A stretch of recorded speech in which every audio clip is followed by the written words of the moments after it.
the link to video. And this software we use is really easy,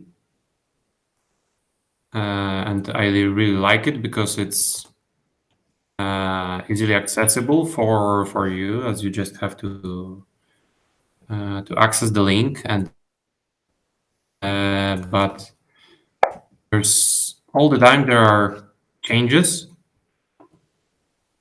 so it always works a bit differently, honestly. But we have the link, so cool. I'm sharing Happy it to with get our going. communities as well. I see us on YouTube. Cool.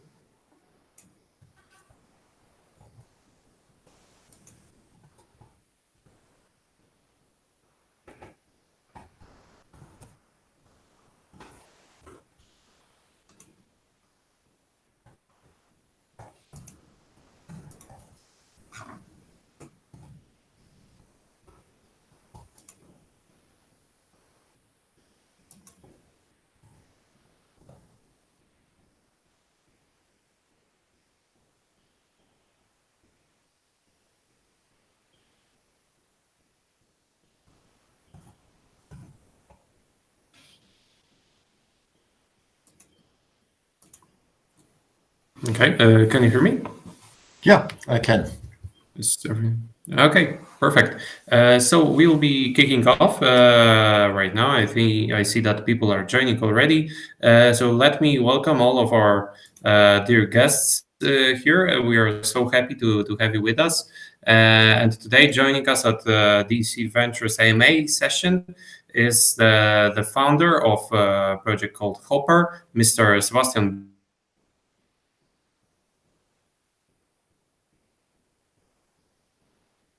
Was it okay?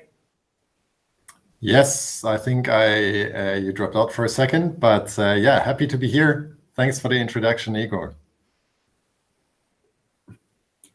Okay, thank you so much. Yes, I see that people are already here, so we'll be not wasting any more time. Please ask your questions in the chat. We will kick off with some warm-up questions about the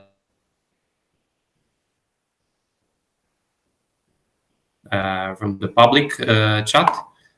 So please don't be afraid to write them, to ask them there. And we can start. Okay, Sebastian, so why don't you tell us more about yourself, introduce yourself to the community? Absolutely. So first of all, thanks for having me here. Cześć. My name is Sebastian. I'm founder of HOPR.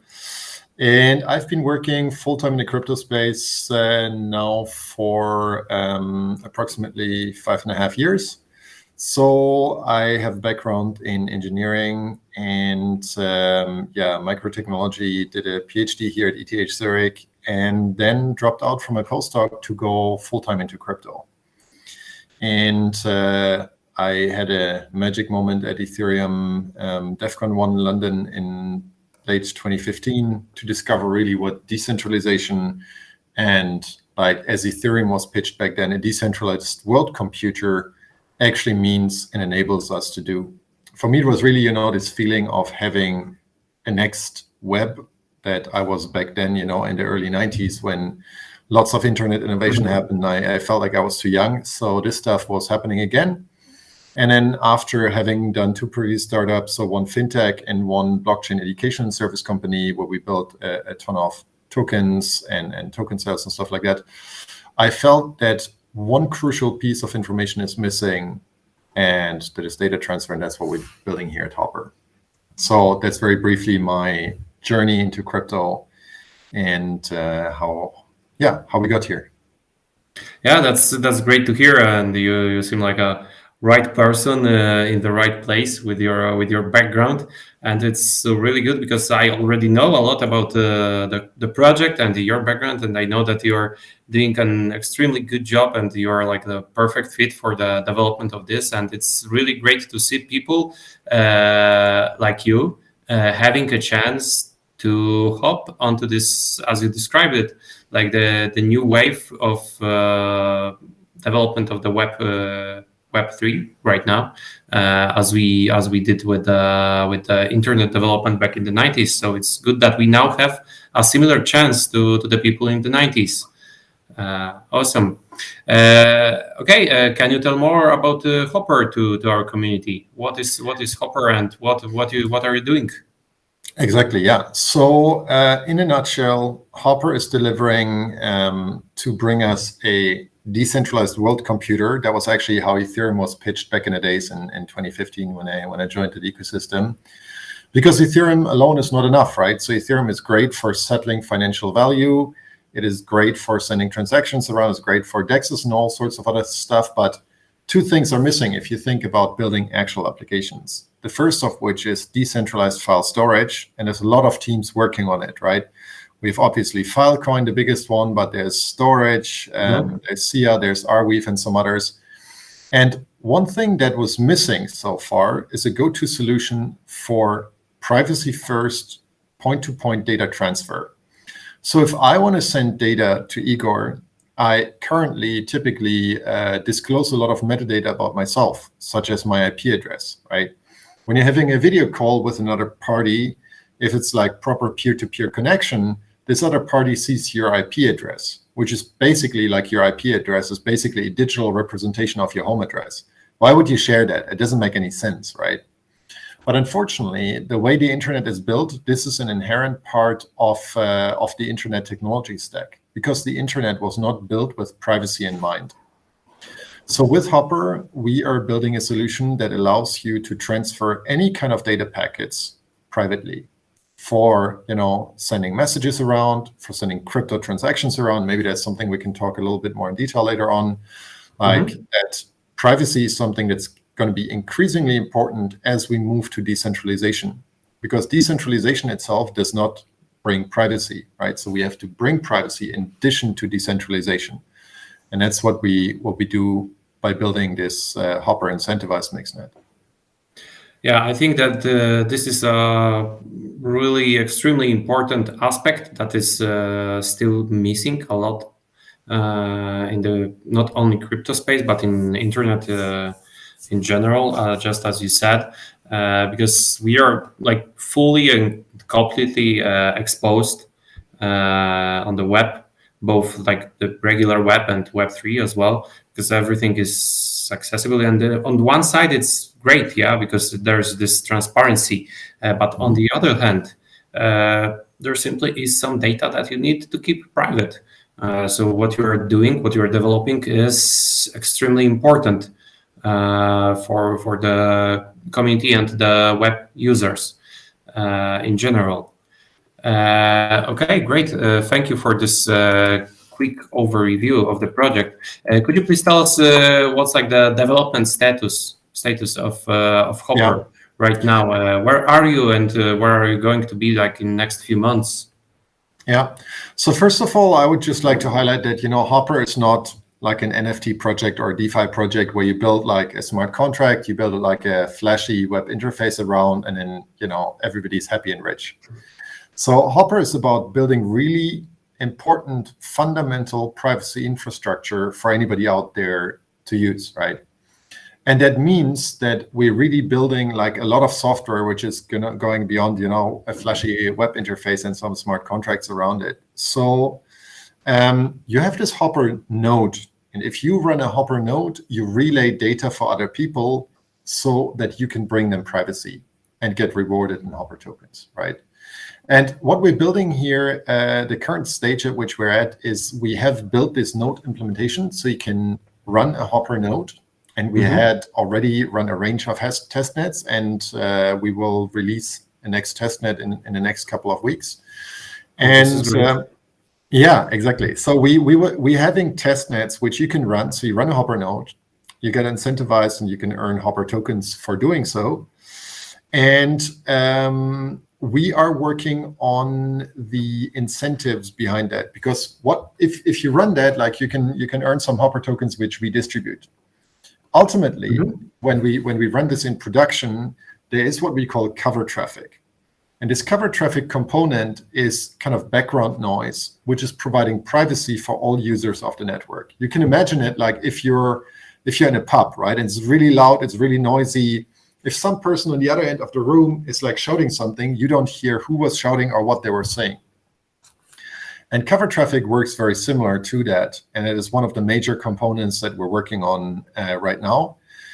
But again, we want to deliver this cover traffic, which for you as a node runner provides a return on an investment, right? So you can earn money for relaying this traffic.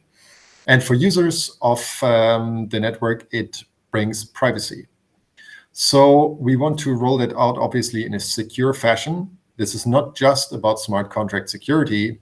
We have done two separate smart contracts on our token as well as on our payment channel infrastructure.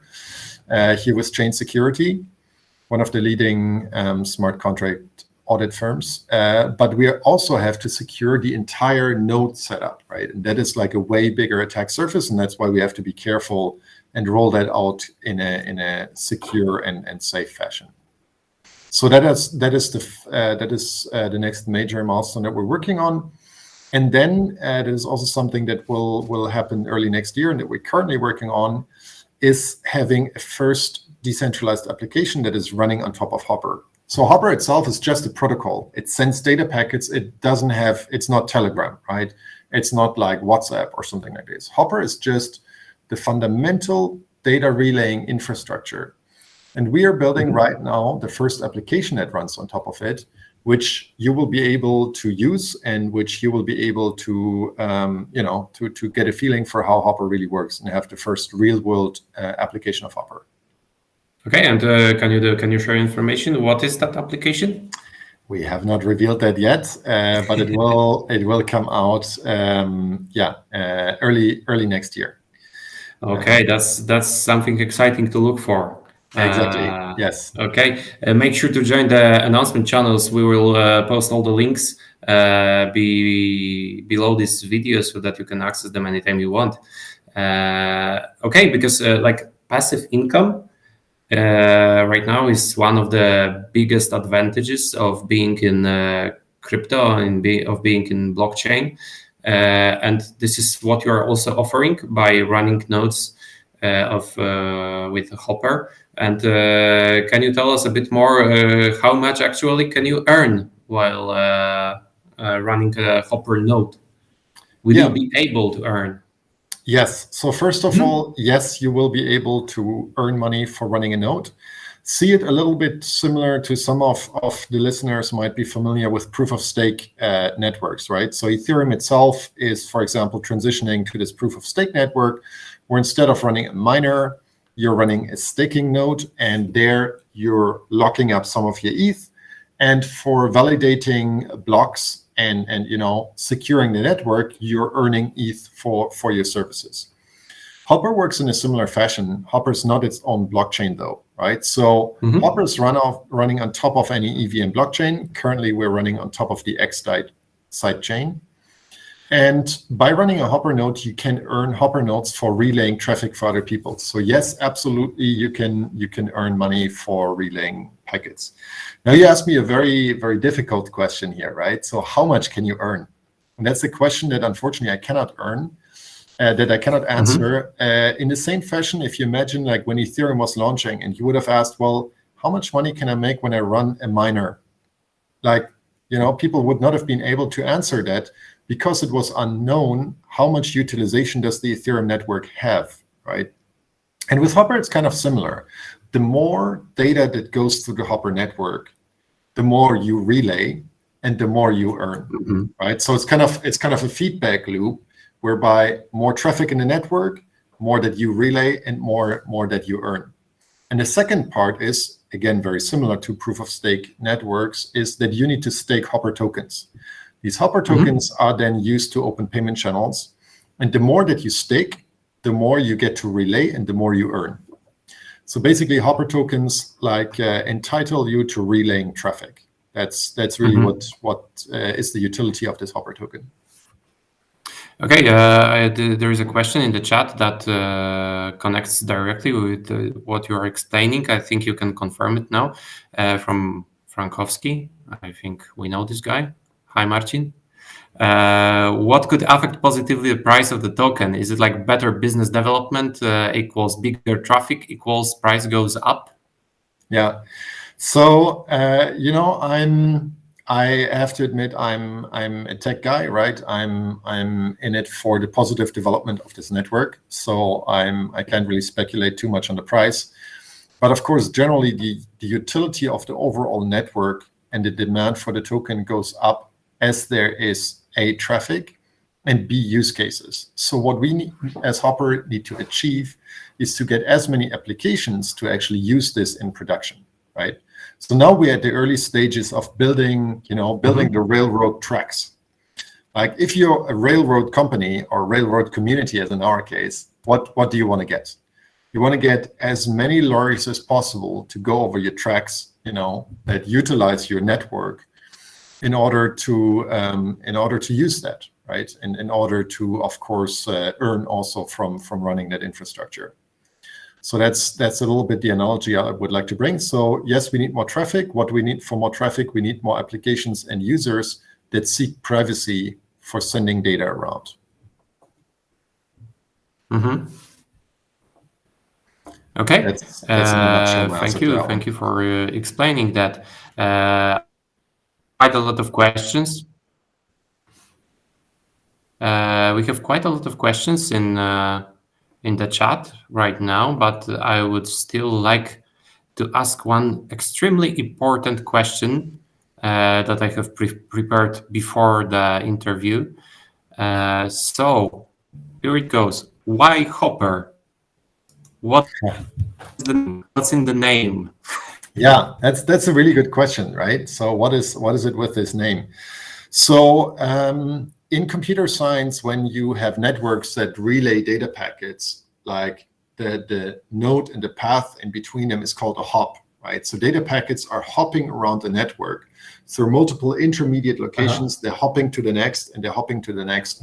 And this is really what HOPR does, right? So if you think about it, a relay node allows others to hop data packets that you relay via each other.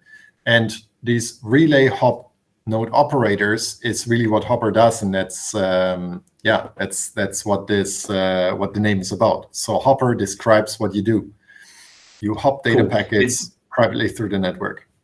It's really great to see a name that's actually connected with the use case of the project and token, and being creative at the same time, because right now, due to all that gaming projects, we are in a similar stage as games that are available in App Store or Google Play, where basically every second project is named Clash of something, Age of something, and that's basically like a copy of a copy. So HOPR is a really creative and cool name for a project. Thank you. Yeah. Okay, so one question we have from Twitter.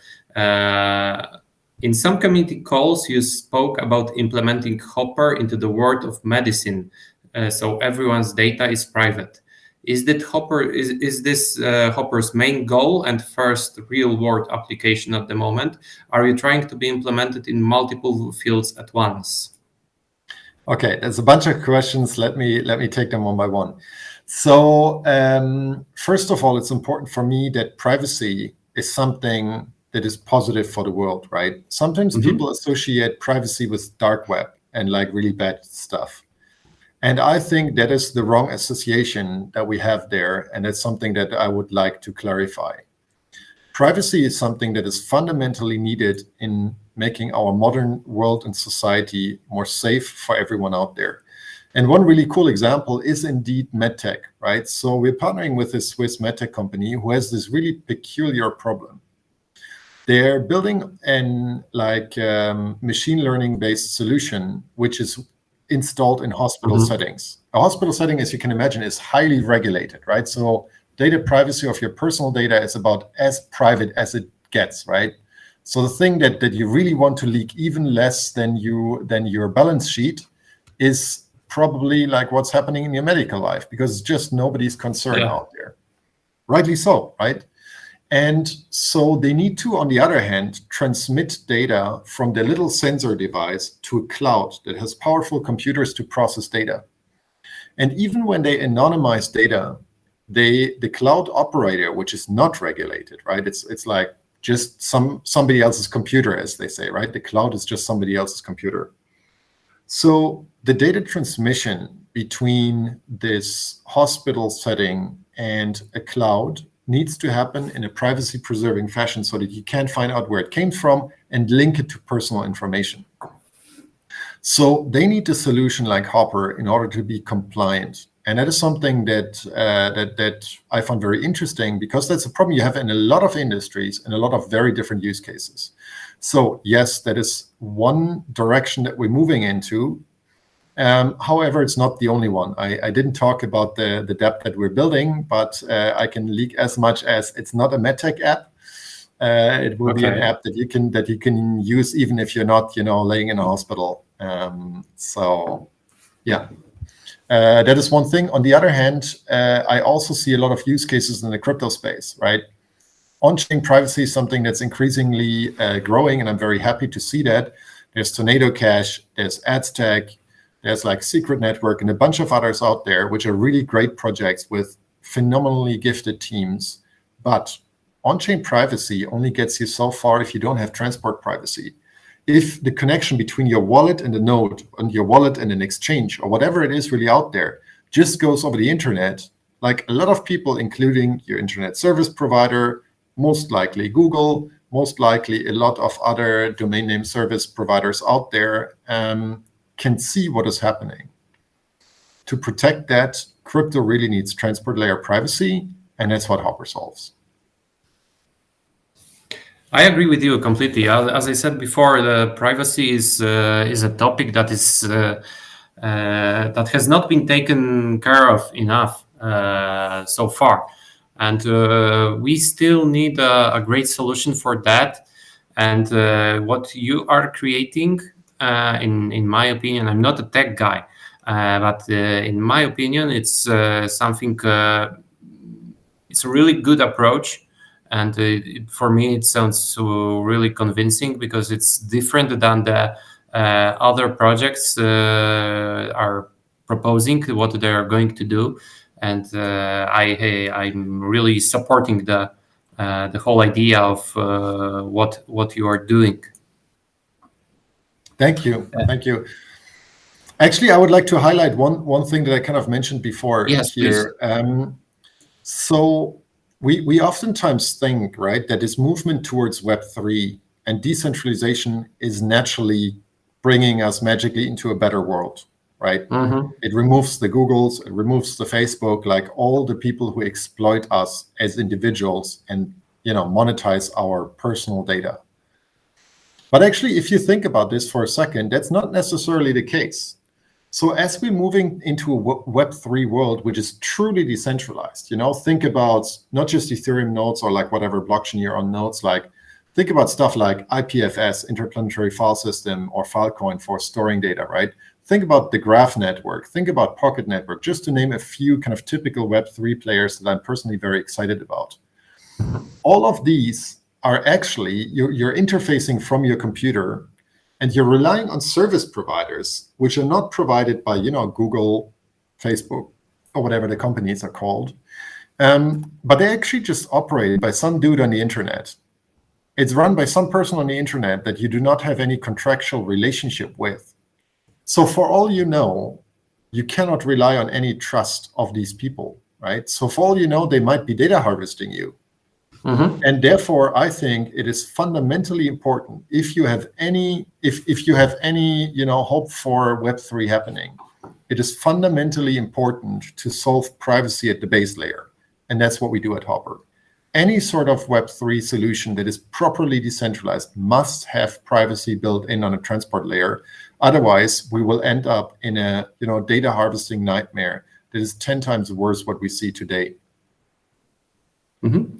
I completely understand your concern, and I agree like 100% with what you are saying. This is something that must be taken care of if we don't want to be, as you said, harvested for data by the big companies.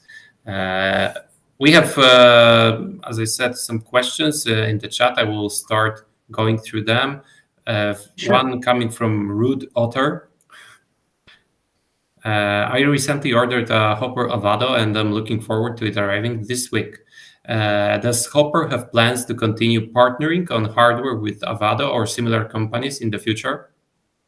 Absolutely. So first of all, thanks for getting a HOPR Avado node. I really appreciate that people run these HOPR nodes from home for a truly decentralized network, right? Decentralization for privacy network like HOPR is super important. We, as HOPR Association, is probably obvious to Web3 people, but if you joined the space more recently, it's maybe not so obvious. We don't operate the network, right? The network is run by you. The network is run by the community out there who wants to earn money for running a node. That is the whole idea of decentralization and decentralized networks. And that's why we partnered with Avado to get a really easy solution for basically just, you have this little shiny blue box, you plug it in at home, and you just let it run. You feed it initially with some HOPR tokens, and then you can come every month, quarter, or whatever, and hopefully harvest some HOPR tokens out of it for monetizing your unused internet bandwidth. And yes, so we do plan to continue our partnership with Avado. We are also looking into some other providers out there to bring HOPR to other decentralized application stores out there to make it really easy to have a properly decentralized network.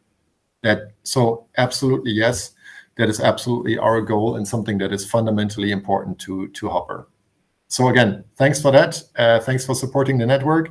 Also to highlight here, we are not the ones selling it, so we don't make any money by selling these nodes. That is done by Avado. Great people who have the ethos of this crypto space. And I can confirm what is Sebastian saying here, because I'm also a node runner myself. I also own Avado, and it really is so easy. You just plug it in and you can start, you can get it working in moments. Even for me, as I said, I'm not a tech guy, and still it was really simple for me. So don't be afraid of that, and you can just, I think we will also post a link to this below the video so that you can easily find it. We have a question from Abraham here, but you already kind of explained it. What is required for one to run a node? But Avado is not the only option, so maybe you can also tell us more on the other options. Yeah, exactly. So basically, we want to encourage you to run a node like from wherever you are on whatever device, right? So what is required though is, so on a hardware side, it's not heavy, right? So it's not, if you can run, any kind of modern computer will do. However, it makes sense to have a machine that is running 24/7. So if you have a machine that goes offline, comes online again, you will not really have a very useful connection. You will not earn so much. So it really makes sense to have a dedicated machine that's running 24/7. Again, ideally at home. So, and not in a cloud, right? Because again, a cloud is something that you don't control, that, might be infiltrated by some bad players. So therefore, you can run it on your laptop. You can run it on some old machine that you have run yourself. I even have seen some people in the community that run it on a Raspberry Pi. It's not something that we officially support, not because we don't like it, like I love it, but it's really difficult for us. We are not a big team, right? So if you have to support many platforms, it comes with a lot of ongoing challenges on the development side, on the testing side, on the documentation side, and so on. So there have been people who have been running HOPR nodes on a Raspberry Pi, which is super cool. Okay, thank you for explaining that. I think this will be very useful for people who are listening and are considering to run a node. Next question coming from Twitter, connected to what you said before about the proof of relay mechanism.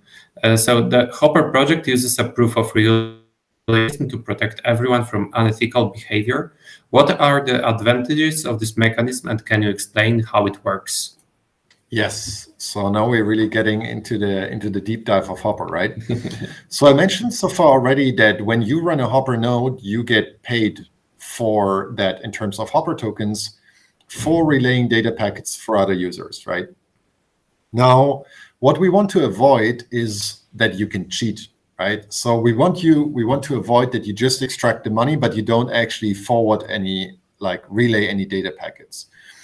So this proof of like this mechanism that we have built in there requires you to take a data packet. So let's say I take a data packet, I get it from Igor, and I'm sending it out to, let's pick some user that we had here, Root Otter, right? What a name.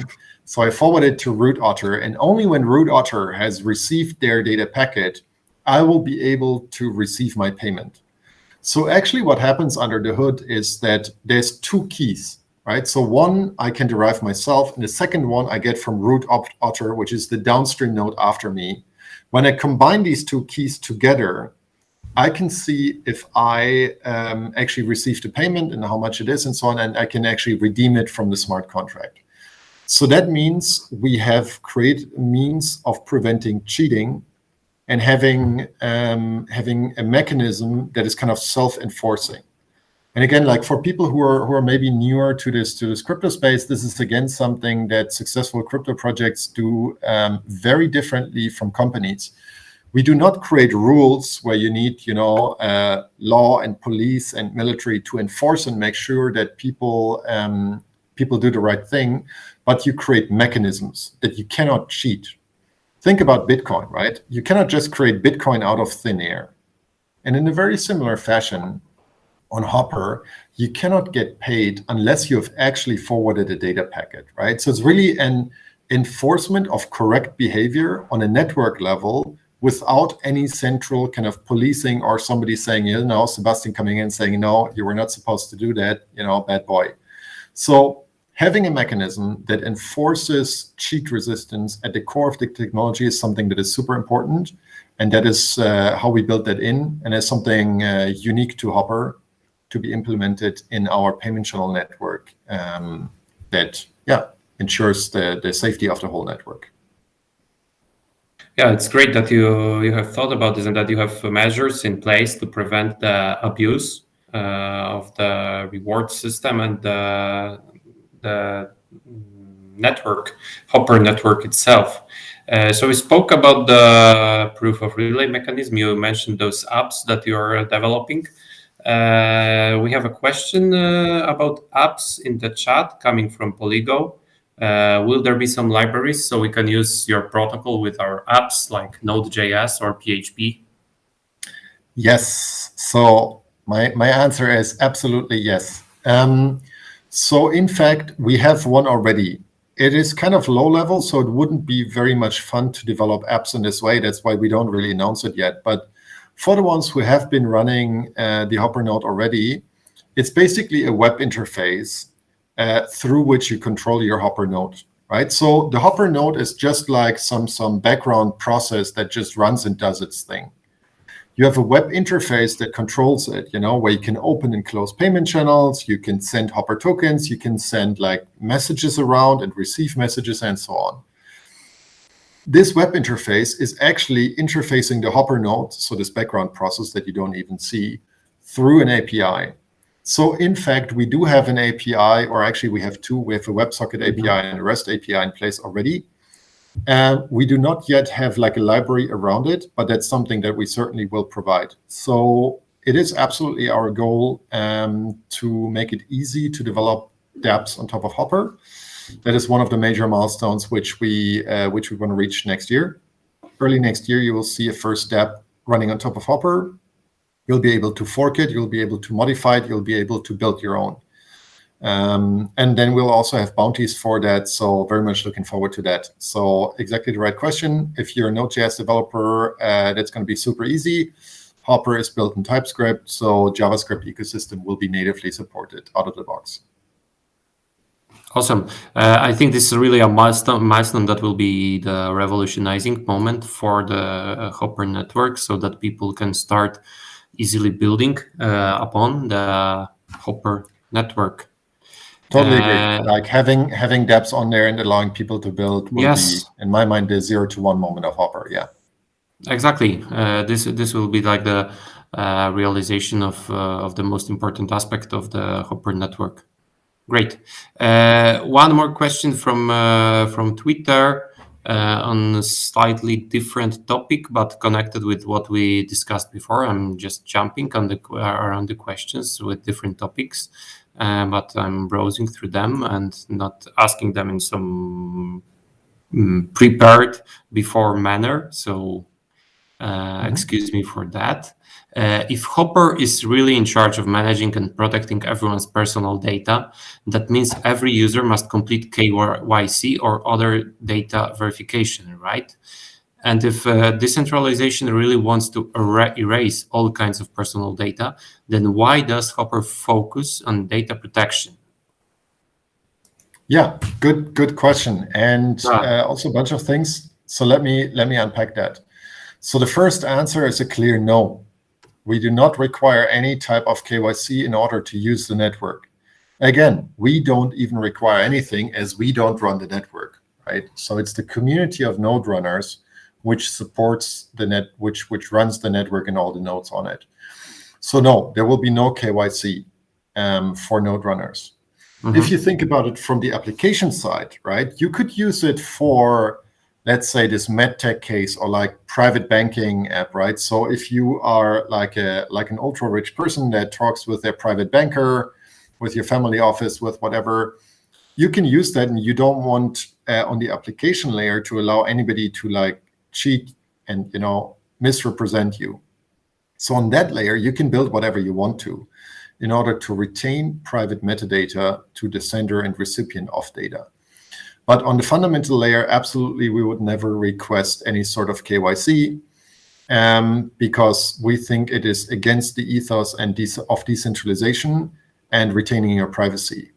So it is possible to retain privacy without identifying yourself, right? So that's what proof-of-stake networks and solutions like HOPR, which have payment channels and staking of tokens, achieve in a way that is not tied to giving up on your privacy. Yes, this is a perfect explanation. I would like to ask a question coming from me this time about relaying data and privacy in general in HOPR network. So it will be like completely impossible if I'm the guy who's running a node and I'm just relaying data forward. It will be impossible for me to access the data that I'm relaying. Yes.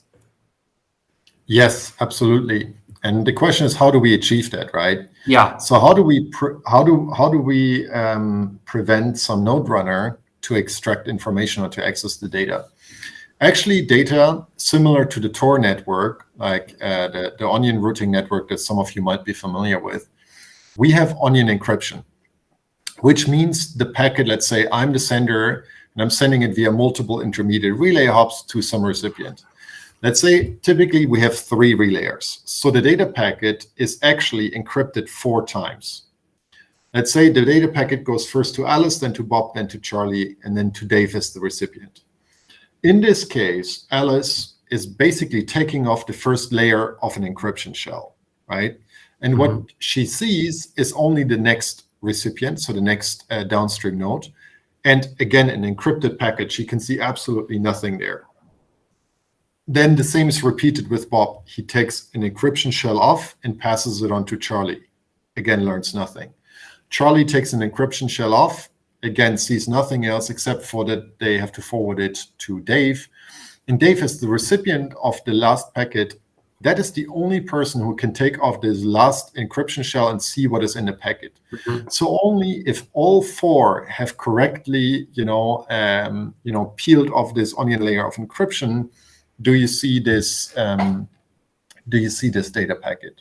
So there's really no way for anyone along the path to see the data, but it is also not possible for anybody along the path to see who is the sender and who is the recipient of a data packet. So that's kind of cool. I think that it really shields who was sending and who was receiving data packets. Yeah, it sounds like a good solution, and again, it looks to me that everything is like really well thought, and you thought about the measures to prevent the leakage of data, which is like the very foundation of what you are doing. I'm very glad to hear that, and I'm quite sure that people are also liking what they are hearing here right now. Next, coming from Jimmy B, also about node running. How does the incentivization of node runners continue once the portion segment of the total supply reserved for covered traffic is ate up? That's a really good question. Somebody is like checking really deep. Great question. So effectively, the cover traffic rewards, which is 25% of our total supply. So in total, there we projected to have 1 billion Hopper tokens, and 25% of that is reserved for cover traffic rewards. Starting next year when we launch cover traffic, and the objective of this cover traffic is basically to incentivize early node runners of the network, and to provide this privacy that is required for providing this background noise. And actually, once the network reaches a threshold amount of organic traffic, it's so busy there that you don't need this cover traffic anymore. You could say, in I don't know if this analogy is good. I never used it. Let me try it anyway. So basically, imagine you're having a party, right? You're opening a new club in your town. So initially, like the first 20, like your club is empty. Who wants to go to an empty club? Nobody, right? So the first 20 people get like free entry, and the first 20 people get free drinks also. And now what you're asking is basically what happens when the free drinks run out? Well, we expect that by that time that happens, there's already so many people having a party in there that it's naturally attracting more people, and it's good enough. In the same way, in the Hopper network, as we launch kind of actual dApps running on top of Hopper, there will be a variety of use cases that use the network, send data packets around, so that at all times there is some traffic, and we don't need that. Again, this is similar to some other crypto networks that you might be familiar with. Look, for example, at Bitcoin, even though the timescales are different there, right? Bitcoin is having this halving of the block rewards. Block rewards is basically a base amount that miners are making per block that they're mining, right? And over time, this reward goes down, right? So over time, there's fewer and fewer rewards that people get from the blocks. And the rewards for the miners will have to come from transactions.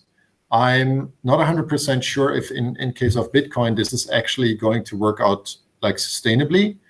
In case of Hopper, I'm relatively sure it is, because there is not this significant overhead as there is in case of Bitcoin, because there is no mining in case of Hopper, right? So in case of Hopper, there's only forwarding of data packets. The more data packets you forward, the more you earn. So it's kind of proportional to the actual utility of the network. Yeah, that makes perfect sense. I think that answers your question, Jimmy B. Thank you for the question. Next one coming again from our friendly Otter, which is rude, actually. Which blockchains, aside from Ethereum and XDAI, are on the roadmap for Hopper to support? Any possibility of Polkadot, Solana, or Cardano?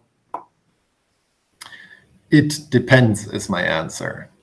How do I mean that? So first of all, this is something that is really a little bit tricky to understand with Hopper. On the one hand, Hopper is running on top of a blockchain, right? So Hopper is this payment channel network through which we facilitate our incentives. And that needs to run on some blockchain, right? And that blockchain right now on top of which we're running is XDAI, just because mainnet Ethereum is just too expensive. Maybe we'll move to some L2s if L2s become cheap enough and kind of stable enough for us to go there. Right now, XDAI is just getting the job done, and it's good enough for us. Hopper runs on any EVM chain. So right now that is a lot of possibilities, and we've been running testnet on a bunch of chains, right? So you have the XDAI chain, you have Polygon. We have been running a bunch of testnets on Polygon. There's the Binance Smart Chain where we try to run. There's like a whole bunch of chains. And So this is currently limited to EVM type chains. So anything that's EVM type is fair game, right? But we see more and more that even, like Polkadot spins some EVM chain, even if it wasn't made for that, just because there's so much stuff on Ethereum running right now. Why do we limit it to that? Just because it's not just the smart contracts. You could say, well, our payment channel smart contract that you see on GitHub, which is like maybe 200-300 lines of code, it's not too bad to port that over. But it's really like this whole indexing of event. We have a huge amount of infrastructure around it that we're working on, actually. That is a larger amount of work to port. So right now we will only run on EVM chains. But, and that's why I said it depends, you could use HOPR for broadcasting Solana transactions. So one narrative that I find kind of interesting is also on, for example, Avalanche. People always said, oh, there's no MEV on Avalanche, right? So there's no miner extractable value. So there's some games that miners can play to, for example, extract value out of your decentralized exchange trades. And what we see right now is that, even on chains like Solana or Avalanche, this is actually possible and actually does happen. So people make money by front running you, for example. So if you want to reduce that possibility, again, more privacy helps. So you could very well use HOPR in order to relay a Solana transaction from your Solana wallet to a Solana node, right? You could use it to broadcast signatures of signed transaction on Avalanche from your wallet to an exchange or to whatever it's going to be. Okay, awesome. I think this is also an in-depth explanation that perfectly answers the question. And similar to this, another question from our friend Marcin. I find this really interesting. Is mobile not possible in future, like mobile app? Good question, and a tricky one again. So in principle, you can run a HOPR node wherever you want to be, and we want to make that as easy and lightweight as possible. So from a resource perspective, likely it's possible. Economically, in some places where you may be, it might be annoying. For example, if you have a metered internet plan, like if you have to pay per gigabyte of volume that you use, most likely you will pay more money per gigabyte than what HOPR earns you per gigabyte. Again, the numbers depend on the market that we see and the actual demand, but I expect that it would not be economical. The second thing, a mobile is typically something that goes offline and comes online again. So this churn in the network is something that would significantly decrease your returns. So most likely it doesn't make much sense. So possible, yes, but both from a technical and economic perspective, most likely it doesn't make sense. Okay. But that doesn't mean, again, that apps on like mobile apps cannot leverage HOPR, right? So one thing that we will also be working on next year is like, how can apps that are not natively directly connected to your HOPR node can still leverage the HOPR network? And to give an example for how that could work out, again, like we're evaluating different mechanisms here, is if you have an Avado node at home, you could connect from your mobile phone when you're sitting at home to your Avado node and send metadata privately from there to whatever other application. So it's basically using HOPR a little bit similar to a VPN or Tor. Okay, this sounds quite cool, reasonable. And on what you just said, there is also another question from Jimmy B in the chat. Given running nodes from home, how is a minimal mandatory connection speed ensured? This is an interesting question, and minimal connection speed. So the minimum connection speed question, it's an interesting question because it assumes that you would want to do some sort of policing, right? You would want to ensure that nodes are running good enough. And there's some competitor networks that try to run in such way. In my eyes, this is not really embracing how Web3 really works. So in fact, we don't ensure that your connection speed is good enough. But if your connection speed is too low, others will not utilize your node anymore, right? So basically, you will have a huge amount of packet loss, and others will simply consider you as offline, right? So some of the elegance of HOPR, in my mind, is behind having mechanisms that work in a truly decentralized network without any policing oversight entity that ensure that you have good enough quality and are not being stopped by nodes that just happen to be offline. So again, if your connection speed is too slow, others will perceive your node as offline and will just not leverage you as a relay node operator. Okay. Understand. Thank you. Next one coming from Mark PU. I'm sorry, pardon my French. I'm not really good with pronunciation, but I think I got it quite correctly. So, hi, Sebastian. Are there some measures that HOPR is not misused by bad actors, and how HOPR prevents that node runners are legally safe for whatever content is tunneled through their nodes? Yeah, So and another great question by elaborate on that. Yeah, another great question by somebody who was thinking through like what happens if I actually use that stuff. Great. So there's two sides to this. On the one hand is like this is a permissionless network that can be used by anyone and we can't do anything about it. On the other hand, what we typically see, and that will not change by Web3, is how enforcement of bad actors happens typically on the application layer. I usually bring this analogy to the internet. There's a lot of really bad shit happening on the internet. Usually, that doesn't mean that the internet gets switched off, but if you're a user of Silk Road, then Silk Road, the application is being enforced, and people try to get after users of Silk Road. And if you read into how the guy got captured, it's like typically very traditional means, but not at the network layer itself where you capture people. So that is a little bit an answer that we are not really changing that game.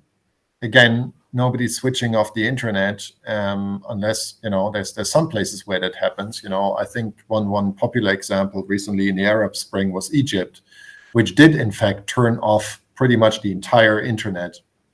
Or large-scale censoring of stuff like Wikipedia. So basically, if you're a node runner, this question probably comes from a background of, for example, Tor nodes, where you have dedicated services not just for general purpose data relaying, but for accessing resources on the internet. For accessing resources on the internet, like you could be like broadcasting or requesting illegal content. HOPR is a general purpose network, not just for specific purpose applications like web browsing, as is the case in Tor. If and when you launch a service like a web server that goes over HOPR, there need to be solutions in place for that. Again, we're not working on this just yet, but there is some solutions out there which are actually really cool. So one solution that I can briefly get into is like a credential scheme. And we are going to announce a partnership with another project that works on exactly that actually pretty soon. So there is a way how you can ensure that the content that you're requesting is, for example, on a list of whitelisted legal addresses without disclosing what you are requesting, right? So for example, it should be possible to access a totally legal online pharmacy, but maybe Silk Road is not on that list. So you should not have to disclose who you are or what exactly you are accessing in your completely legal online pharmacy in your country. But on the other hand, the node operator should not take a legal risk for you ordering some drugs on Silk Road. So having both as a possibility is something that some credential schemes are designed to prevent us. It's not something that we will build as an inherent part of HOPR, but it will be in conjunction with projects that are focusing on that. Showing a little bit, again, how Web3 works. This isn't about HOPR inventing everything and building everything. It's building core infrastructure. We do a damn good job in that. Partner with the relevant projects for on-chain privacy, for wallets, for these credential schemes, for whatever it is, really. So there'll be more coming up in exactly that direction kind of soon. Awesome. This is great to hear. We have a lot of questions and we are running low on time, so I'll be rushing it. Coming from Yuri, can you tell us more details about the partnership with Elrond? Will Hopper be used only for NFTs or will it be possible to use it in any transaction? Will Hopper be available on the Meyer exchange? Good questions. Yes, so we partnered with Elrond because Elrond is actually an interesting player because they're also targeting kind of industrial players out there, the ones who are not on blockchain yet, right? And there we're kind of aligned, right? So we're not just building this for kind of crypto dudes. We're building this for a lot of people on the planet out there who are not in crypto yet and want to get there safely. And that's something, a shared vision that we share with Elrond. Now, the second part of the question was, will Hopper just be used for NFTs? You can use Hopper for anything. Like any sort of transaction that you're doing, you can use Hopper for. You can use Hopper to chat with someone. You will be able to use Hopper to browse content on the web, as we've just discussed. You'll be able to use Hopper to, broadcast Bitcoin transactions. So any of these sort of applications is totally fair game. If and when and how Hopper will be available on the Meyer exchange depends a little bit on the bridges and what is available on Meyer. So last time I checked, the Meyer DEX wasn't actually open and you couldn't actually swap arbitrary tokens. If and when that is possible, I would be happy to support that.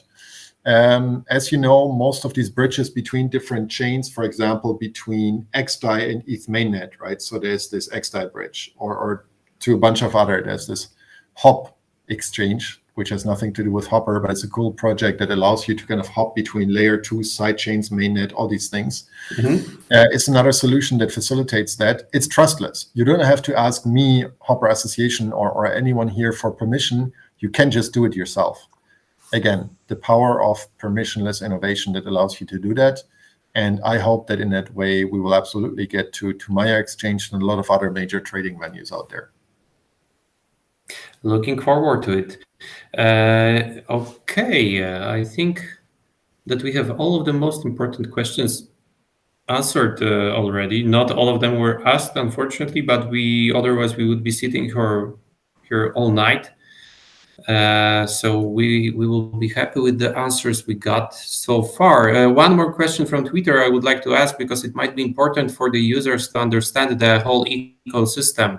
There's one person asking about the Hopper tokens because there is this X Hopper, WX Hopper, and Hopper. Yes. Why are there 3 different types? And could you please explain the relationship and the use case of those? Yeah, great question, because it's super, super confusing and annoying, right? Why do we make it so hard for you? Not because we want to. So Hopper token on mainnet Ethereum is the main Hopper token. It's the one that we as Hopper Association deployed. It's the ones that the community was distributing in this initial launch distribution. And it's the one that we sold to investors locked up over 2 years early on. This is the main thing. Now, the Hopper token, I talked about bridges, got bridged over to the XDAI chain. And the token that got by the official XDAI bridge over is called X Hopper. Unfortunately, this token that is bridged over and gets automatically created by the bridge, the X Hopper token, is not compliant with the ERC 777 standard. There was some question on the ERC 777.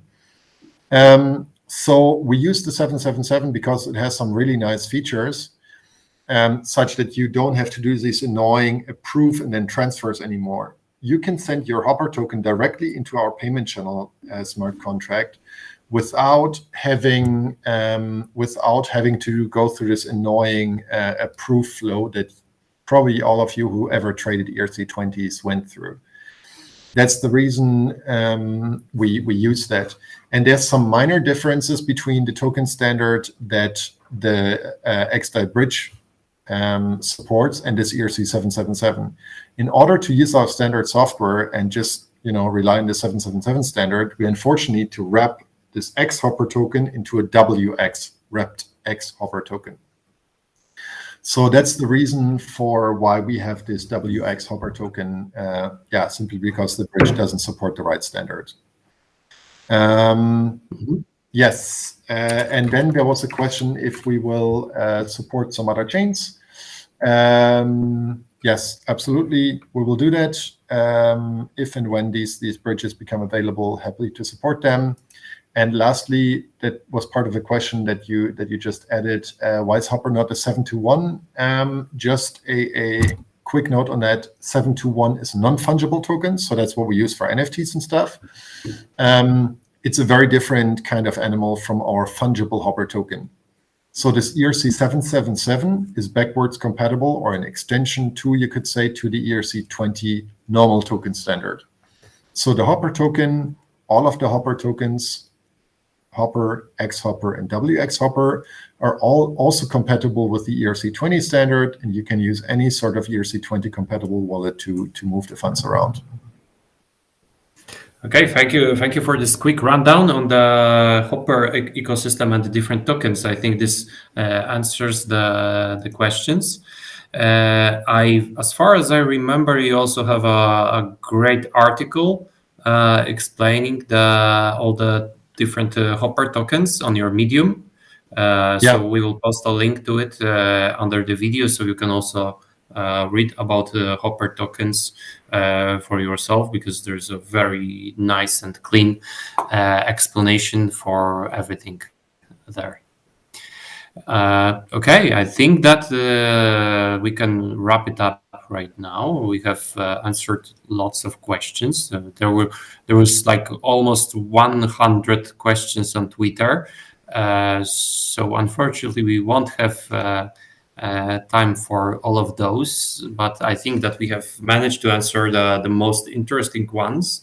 Keep your eyes open for the announcement with the rewards, because we'll be choosing 5 people for the best questions, and it will be announced on the channels for you to claim the reward. We will post all the information on how to do that. Sebastian, thank you for being here with us, answering all the questions. I think you have a great gift of explaining difficult tech stuff in a very accessible and easy to understand way. So it's really great to have all those questions answered by you. Would you like to add something at the end? Yeah, last message. I thank you, first of all, for the great questions. It's awesome to see this engagement. There were some really deep questions of people who really thought this through. That's what I value about this ecosystem. I know we're in hype times. I know, all-time high for Ethereum and everything is around us. It's very noisy around these times. I really thank you for diving deep into Hopper. We're here to building this ecosystem in the long run. And my last message for those who trade: everybody trades, right? Don't leverage trade. Don't get wrecked out there. These are crazy markets right now. Please watch out. Please do not get wrecked. Crypto is here for the long run. It's the most exciting technology that we've seen in the past decades. Don't mess up by, gambling, 10x leverage trading and getting wrecked.